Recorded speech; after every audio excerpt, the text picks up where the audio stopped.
Quel plaisir et quel bonheur de vous retrouver pour une nouvelle vidéo Spider-Man. Ça y est, le trailer est enfin sorti et la hype monte encore d'un cran. En vrai, j'avais peur de ce qu'on allait avoir vu la communication de Sony ces dernières semaines. Je me disais qu'on allait peut-être avoir un trailer qui dévoile le strict minimum. Et au final, bah non, je suis pas du tout déçu et il y a même vraiment plein de choses à dire. Donc voilà, je suis vraiment content de partager ça avec vous aujourd'hui. Sans plus attendre, partons analyser ce trailer, le décrypter, bien sûr, émettre quelques petites théories. Mais avant ça, je vous conseille bien évidemment de vous abonner à la chaîne si ce n'est pas encore déjà fait. Vous êtes beaucoup à regarder les vidéos sans être abonné. On a déjà beaucoup parlé de Spider-Man et je peux vous assurer qu'on va continuer. Donc voilà, commençons. Par rapport au précédent teaser trailer, nous retrouvons la problématique du sort raté par Doctor Strange à cause des interférences causées par Peter. Cette fois-ci, on nous explique qu'en altérant l'espace-temps, ils ont reçu certains visiteurs en provenance de tous les univers. Alors ici, je pense qu'il y a déjà une première magouille, car qu'est-ce qu'il définit exactement quand il dit tous les univers? Nous savons que le concept de magie dans le MCU se base sur les autres dimensions et les autres univers. Par exemple, l'ancienne était plus forte car elle tirait son pouvoir de la dimension noire. Et bien ici, dans la logique, Doctor Strange désignerait les autres univers sur lesquels il s'est basé pour faire son fameux sort, qui permettrait de faire oublier qui est Peter Parker. Et du coup, cela explique la présence des méchants des précédents films Spider-Man, car Strange aurait utilisé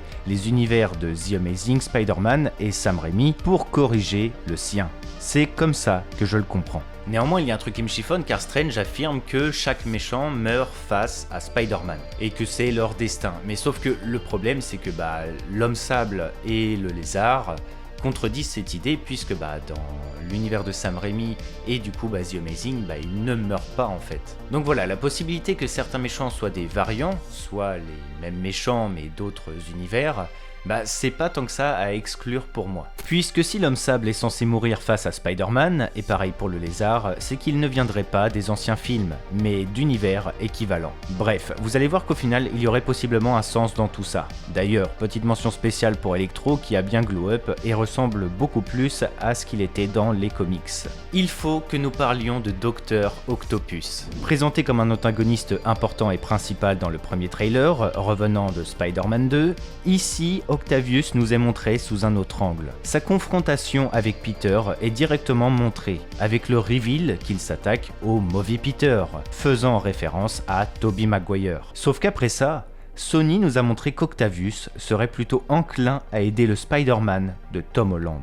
Et c'est quelque chose de tout à fait cohérent et pas du tout anodin, car parmi toute la panoplie de super-vilains de No Way Home, Octavius est le seul à n'avoir jamais été véritablement un vilain, et n'a jamais voulu détruire Peter Parker. Il était même plutôt comme un mentor. Il a été contrôlé par ses bras, et plus que ça encore. Il souhaite par-dessus tout aider l'humanité et non la détruire. Il ne veut pas mourir comme un monstre. Octavius, parmi les Sinister, est le seul à avoir accepté sa mort dignement et l'a causée lui-même pour sauver l'humanité. Ce qui impliquerait du coup que dans No Way Home, il serait prêt du coup à le refaire, c'est déjà sa mentalité. Et ce serait pourquoi il aiderait Spider-Man. Il a conscience qu'il est obligé de mourir, mais tout comme la symbolique de Spider-Man 2, il ne partira pas en tant que monstre. Cela fait écho également à la scène où il combat Electro, car évidemment, les autres Sinister ne seraient pas d'accord avec cette décision, puisque d'après Strange, ils sont obligés de mourir car c'est leur destin. Du coup, ils combattent pour leur vie, en fait, même si l'univers est en danger et affecté à cause de ça. Octavius est le seul à être prêt à mourir pour les autres, et c'est un point clé pour le film. Et maintenant, il faut que nous parlions du bouffon vert. Il est attendu pour être le vilain principal du film, et pour cause, le trailer nous révèle pas mal de choses à son égard. Effectivement, le bouffon vert est un vilain particulier qui colle parfaitement à la situation de No Way Home. Une des grandes thématiques du trailer est que Peter va devoir faire des choix. Il ne peut pas sauver tout le monde et tout avoir. Ce dernier veut sauver les Sinister. Nous pouvons penser que c'est par rapport à son expérience face à Mysterio qui l'a marqué. Spider-Man n'est pas un héros qui tue, et vu les problèmes qu'il a eu après, il n'a peut-être pas trop envie que cela recommence. Mais notamment par rapport à Octavius, si il aide Peter sachant qu'il va mourir, Peter voudrait certainement changer cela. Et c'est là que le bouffon vert entre en action, puisque là où Octavius est prêt à mourir pour l'humanité, eh bien le bouffon vert c'est tout l'inverse, et plus que ça encore. Il est un vilain qui crée le doute chez Peter, qui lui fait faire des choix, qui essaye de l'opposer à l'humanité. Et c'est d'ailleurs très cohérent par rapport au trailer, où nous entendons la voix du bouffon vert s'adressant directement à Peter, puisqu'il lui dit que le monde l'oblige à faire des choix qu'il n'a pas envie de faire, sous-entendant derrière cela une manipulation pour que Peter agisse dans l'intérêt du bouffon vert. Octopus et Green Goblin sont vraiment les deux antagonistes les plus iconiques de Spider-Man, et de par l'importance qui leur ont été donnée dans les trailers, on comprend très facilement que ces deux personnages seront clairement centraux dans le récit. Et puis même, il n'y a pas photo comparé à un Electro ou un Homme Sable ou encore un Lézard, voilà, c'est pas le même level. Bon, pour continuer, nous devons parler évidemment d'Andrew Garfield et Tobey Maguire, et franchement, il y a eu des dingueries dans ce trailer. Déjà en termes de référence, Octavius mentionne Tobey Maguire quand il fait face à Peter Parker, et également il y a une référence à la scène de la mort de Gwen Stacy, quand Michelle est en train de tomber et que Peter essaye de la rattraper. Je pense que cette référence est un résultat de la thématique du choix lié à Peter. Comme dit dans le trailer, il ne peut pas sauver tout le monde et il va devoir faire des choix. Et comme l'indique le titre du film, pas de retour arrière possible, pas de retour à la maison. Donc, si il priorise les Sinister à la place de Michelle, cette dernière mourra. Mais surtout, il faut parler du soi-disant combat de fin. Déjà, je préfère le dire ici, mais normalement, jamais un combat final n'est montré dans un trailer, car cela dévoile trop de choses sur l'entièreté du film. Ils ne vont pas révéler toutes les surprises de No Way Home. Dans ce fameux combat, nous voyons Peter face à Electro, le Lézard et l'Homme Sable en 1 contre 3. Sauf qu'on l'a tous remarqué, la position d'Electro et celle du Lézard sont vraiment très étranges.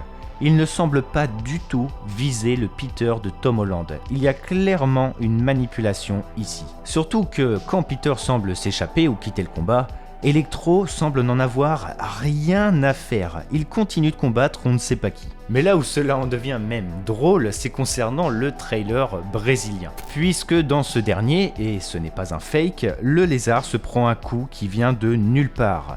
Donc c'est que quelqu'un a été caché pour ne pas apparaître dans le trailer, et on sait très bien de qui il s'agit. De toute façon, c'est pas méchant de le dire, mais le Spider-Man de Tom Holland n'a pas l'étoffe pour faire du 1 contre 3. Il y a même Tobey Maguire à l'époque, en 1 contre 2, il galérait de fou et au final il a eu besoin de l'aide de Harry Osborn. Bref, je ne sais vraiment pas quoi ajouter de plus par rapport à cette scène, c'est vraiment trop flag en fait. Là, tout est dit. D'ailleurs, par rapport aux manipulations de trailer, il se pourrait que Michelle soit sauvée par Andrew au final, pour faire comme une rédemption par rapport à la mort de Gwen Stacy où il avait échoué. Nous pouvons d'ailleurs aussi mentionner le vieux masque de Spider-Man qui traîne dans le trailer, peut-être un oubli de Sony. En vrai, je ne saurais pas trop vous dire. En tout cas, par rapport au trailer, tout me laisse porte à croire que nous aurions un 4 contre 4, avec d'un côté Octopus, du coup Tom Holland, Tobey Maguire et Andrew Garfield, et de l'autre côté du coup le bouffon vert, Electro, Sandman et le Lézard. Mais du coup, qu'en est-il de Doctor Strange ? Eh bien, il se pourrait que ce soit le début de Multiverse of Madness. La mort des Sinister semble résonner comme des points absolus de leur univers respectif. Une thématique qui avait été amenée dans What If, quand Doctor Strange essaye de sauver Christine Palmer alors que sa mort était obligatoire pour faire de Strange ce qu'il est devenu. Étant donné qu'il ne faut pas jouer avec la mort, la survie potentielle des Sinister serait un danger pour l'univers qui pourrait le faire s'effondrer, car ceux-là ne respectent pas les lois naturelles de l'univers, etc., etc., etc. Mais en vrai de vrai, les raisons sont quand même pas mal floues derrière tout ça. Nous aurons l'occasion d'en reparler dans une prochaine vidéo, mais Strange cache quelque chose là. Et ce quelque chose explique notamment sa non-présence face aux Sinister. Déjà, c'est une excuse pour pas qu'ils les combattent, car il est trop fort pour eux, on va pas se mentir. Cela fait comme Endgame, où il est occupé à maintenir l'eau au lieu de le combattre. Et puis surtout, cela traduit que Strange est ailleurs, en train d'agir pour quelque chose de plus profond. Il a dit à Peter « Débrouille-toi, Scooby-Doo y scrap », il lui a donné une boîte pour enfermer les Sinister et a upgrade sa combinaison avec de la magie pour lui faciliter la tâche. Enfin voilà, écoutez, je pense qu'on va s'arrêter là. En vrai, il y a vraiment plein de choses à dire sur le trailer, il y a encore vraiment beaucoup de zones d'ombre. Donc à vous de me dire si vous aimeriez d'autres vidéos sur le sujet. En tout cas, cela fait vraiment plaisir d'avoir enfin de l'actu sur Spider-Man hors rumeurs et hors vieux leaks. Je suis très heureux d'avoir pu vous partager ma vision et mes idées concernant ce trailer. N'hésitez pas à me partager vos perceptions en commentaire, c'est toujours très intéressant à lire. Et puis voilà, n'oubliez pas le petit pouce bleu, à vous abonner, c'est très important. Et puis je vous renvoie vers mes dernières vidéos concernant Spider-Man, etc. pour avoir un aspect global de la chose. Et puis que le Lionheart soit avec vous. Écoutez, c'était Targorok. Allez, ciao tout le monde.